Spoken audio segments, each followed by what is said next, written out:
President Trump's sit-down interview with Meet the Press's Kristen Welker over the weekend, it has a lot of people talking this morning. He defended his policies, says he doesn't know if he has to uphold the Constitution, and he gave the latest word on the Fed chair. NBC's Bianca Fascini has the details from Washington, D.C.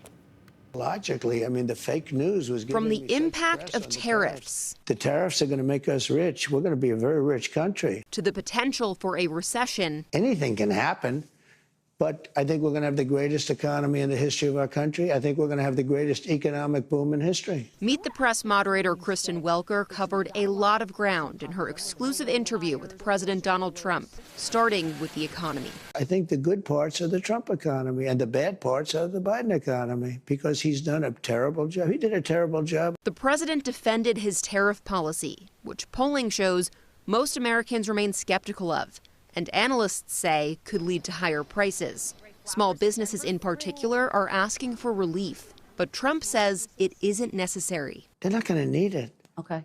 They're going to make so much money. The president has said immigration is the most important issue of his administration. He told Welker he's fulfilling his campaign promise with mass deportations. But critics say the administration is deporting people without due process and violating the Constitution. Some of the worst, most dangerous people on earth. And I was elected to get them the hell out of here, and the courts are holding me from doing it. But even given those numbers that you're talking about, don't you need to uphold the Constitution of the United States as president? I don't know.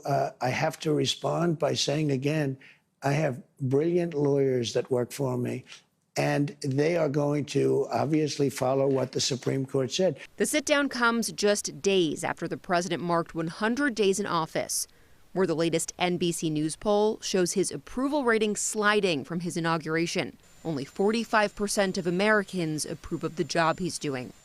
In Washington, Bianca Fascini, NBC News. Other key takeaways from the interview: Trump says he does not plan on removing Fed Chair Jerome Powell, but he does want to see the Fed, that is, lower interest rates. President Trump says he also wants to reopen alcohol